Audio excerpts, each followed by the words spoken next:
Hello, ladies and gentlemen. Now, today's video, we got an emergency. This is urgent. WWE has a huge Triple H problem. No, they do not. This man is a genius. My bad. I'm a little stuffy because I'm still a little sick. This man is a genius, and he makes some of the best scripts that WWE has ever seen. Now, with all that being said, we about to get to the video. If you enjoyed I was about to say if you enjoyed. We haven't even started yet. What am I talking about? If you're new to the channel, make sure you like, share, and subscribe. Hit that post notification bell so you can get notified when I drop another banger. And make sure y'all smash that like button for your boy because it helps me get in the algorithm. My bad, I'm sorry. But we about to get to the video, man. I don't think the WWE got a Triple H problem, but we about to see.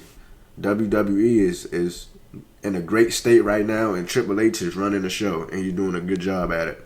But let's get it. The answers come from one place, and right now you are looking at him. Triple H has been hailed as the biggest reason why the quality of WWE television has improved significantly in the last couple of years. Yes. It's hard to deny the instant impact he's had on a creative level. He's basically the captain running the ship along with Nick Khan, who also deserves a lion's share of the credit. Shout out the Nick fact Khan. that it's a team effort and that it takes a team to achieve all that WWE has in the last 2 years should be mentioned, but that really isn't the point of this video. You think you know all the wrestling stories? I know all the goddamn wrestling stories. Triple H, I got an amazing script for you. Look, take down jot this down in your notes. I think you should bring Shawn Michaels back. And I think you should get out there and wrestle and bring DX back and bring the entrance back and all that for one match at WrestleMania 41. Are you ready? Don't suck it. That's a great idea, ain't it? All my WWE fans out there, that's an amazing idea, ain't it? I know it is. And have y'all fight. Who should we have y'all fight? Kane and Undertaker. A throwback match at WrestleMania 41. That'll be amazing. That'll be must-see TV, I'm telling you. Ain't it's in Las Vegas too? I was about to say the Super Bowl. The WrestleMania in Las Vegas in April, ain't it? I think it is. I'm telling you, Triple More H. you Let's haven't go heard right yet. there. Join us on Backstage Pass. We're now a good 26 months into the Triple H era, and while we agree it's the best and most consistent quality of WWE programming we've seen in years, we can't help but notice a few issues. So what exactly is this Triple H problem that WWE has been having? What's going on? Like we said, there's no denying that the quality of television has been on a much better level, but has it been perfect? No. We certainly don't think it can be perfect, but we can point out a few issues that have been recurring. Vince McMahon was almost the complete opposite of Triple H in the sense that he almost actively avoided giving the vocal internet audience or the internet wrestling community what they wanted. But Vince McMahon was on a different spectrum. He has openly stated on his own TV shows multiple times that he genuinely didn't care about what people wanted, he only cared about what he wanted. Triple H could be leaning a bit in the opposite direction. His first major project in NXT became a massive hit among the internet wrestling community, and you can see it to this day that a large chunk of their fan base are the hardcore, dedicated wrestling fans. And while that worked perfectly... I know this might be a dumb question, but do Triple H only run Raw, or do he only run SmackDown, or he run both? That was stupid. What? I shouldn't have asked that. They probably looking at me crazy in the mouth. Like, why the fuck you just asked that dumbass question? I'm sorry, I just had to ask. I'm pretty sure he run both. In NXT, because they weren't hosting arena shows regularly, the bright lights of the main roster are a lot different, and he likely realizes this. Listening to the internet fan base was a good call in the case of Cody Rhodes at WrestleMania 40, but it's not always going to work, and sometimes going out of your way to cater to them can isolate a large, more casual audience that watches every week. Another major issue is the lack of storylines for the lower card superstars. Triple H follows a very competitive philosophy where he believes that if there's nothing creatively in place for certain superstars, they won't be featured on television at all. There's value in having smaller storylines even if they don't get as much TV time. We think that even Triple H would be surprised at how much fans would love to see a Tier 2 or Tier 3 superstar being featured every week on TV. It's in these specific types of situations where you can clearly find certain superstars who can shine and are just waiting for the opportunity to do so.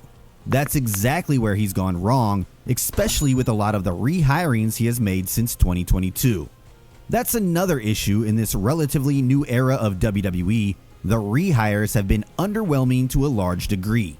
Chelsea Green is the best example of a big successful return, but even former world champions like Braun Strowman have failed to enjoy their previous levels of stardom and success. But think of some of the other names that returned under his tenure and you'll see that for the most part, it's been kind of underwhelming. Perhaps the biggest disappointment has been the overall handling of the WWE Women's Division under Triple H. It might be controversial to say, but the last 6 years of Vince McMahon's tenure were the best that the women ever had in WWE. We will say that it doesn't erase the decades of mistreatment on his side, but by the end of his tenure, he was a lot more willing to give women the spotlight. Apart from Rhea Ripley, it feels like very few women have benefited from the Triple H era. You have an occasional outlier like Liv Morgan, but he hasn't been able to create a star to the level of Rhea Ripley in the women's division, which is a shame considering how much talent there is. It comes down to a few factors, but a lack of good stories for the women means that they aren't going to get the treatment of a rising star. I mean, I'm pretty sure it will happen soon. They just got, you know what I'm saying? Sometimes you gotta wait your turn. It's Rhea Ripley and Liv Morgan turn right now. Like, I'm pretty sure he can have a bunch of storylines going on at once, but it's a hard thing to keep up with, man. He got to do, you know what I'm saying? Like, it's hard for him to keep up with everything, but I'm pretty sure he can. But I don't know, man. We just got to look at it from his point of view. Like, everybody can't have a storyline. God damn, like everybody on the roster. Well, at least the main people anyway. Even one of WWE's hottest stories featuring Liv Morgan, Rhea Ripley, and Dominic Mysterio seems to have cooled down significantly, and that was the hottest women's division storyline in the last 2 years. Another issue that keeps coming up is the lack of willingness to add certain championship matches to premium live events. For example, the last time either of the men's tag team championships were defended at a premium live event as of October was at WrestleMania all the way back in April. On one hand, the policy of a 5 to 6 match card for premium live events can leave room for highly anticipated title matches on TV, but it still feels a bit odd. Like, why would the tag team championships of all things not deserve a spot on a PLE card? We get the importance of building up the two TV shows considering how much revenue they generate for WWE, but traditionally, pay-per-views, or premium live events as we call them now, have always been a spot for the most important matches, so not putting the tag team titles on PLEs makes them feel less important. Let's not even get into the women's tag team division and how that's been just as inconsistent in this era as it was in the previous one. We'd get into the entire representation under Triple H argument, but we're going to leave that aside for you, the fans, to discuss because it's probably not in our place to talk about that.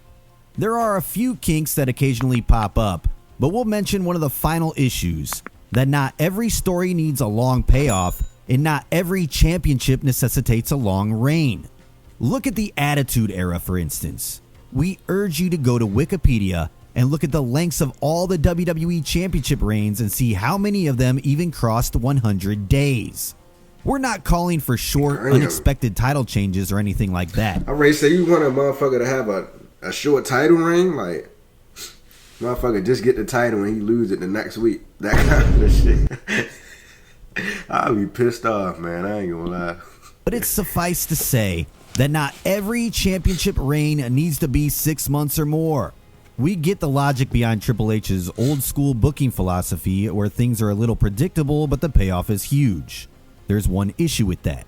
Considering how wrestling is a 52-week year-round industry, there is a place for both long championship reigns as well as short ones. It seems like there really isn't a place for unexpected, shocking title changes.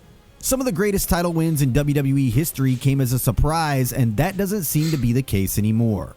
Throwing in these shocking title changes can add a certain flavor that's missing in this era, an element of chaos from the eras gone by. We're not arguing that as a whole, the old school philosophy doesn't pay off. We'd actually argue that the long-term nature of WWE's current storytelling is one of the reasons why things have gotten hotter. But that doesn't mean that it's the only formula that WWE needs to stick to, because even with that, there's going to be a shelf life. We anticipate that some of these issues will be fixed, but certain ones need to be addressed sooner rather than later, especially the lack of compelling stories in the women's division. It's still been a great era with unprecedented success, which means they're obviously doing something right. But doing something right doesn't mean doing everything right, and hopefully they're catching on to all of this. It's important to remember that WrestleMania 40 was the first official WrestleMania to not have Vince McMahon present in any way, shape, or form. So in that sense, I'm not gonna lie, that was the greatest WrestleMania I ever seen. WrestleMania 40, man, that really got me hooked back into wrestling. I'm not gonna lie, like that last match with Roman Reigns and Cody Rhodes, cinema. That was must-see TV right there. I'm not gonna lie. we're still in the thick of the new era, and we'd like to give Triple H and his entire team some time to figure out the issues and sort it all out in the years to come. We could still be in for a golden age. Thanks. Yeah, bro, we just gotta give Triple H some time, man. He just getting his feet wet. He just getting started. So hold your horses. Everything gonna be alright. Triple H got this under control. Now, like I was saying before. Now, what was I saying before? Oh yeah, like people can't have like, you can have some short title reigns, but just don't make all of them like that. Because me personally, if I ever had a title reign and it was like over quick, like within like a week or two, I'd be pissed off. I'd say, what was the point? It was no point in you making me the champion then, if you want to have me get stripped of it a couple of weeks later. But anyway, we about to get out of here, man. If y'all enjoyed that reaction video, make sure y'all like, share, and subscribe. Turn on that post notification bell so you get notified when I drop another banger. Shout out to Triple H, man. You're doing a great job. Keep doing your thing. Shout out to Rhea Ripley, Liv Morgan, and the whole women's division. Shout out to the men's division too. Shout out to, yeah, man. Shout out to everybody. And I'm out of here, man.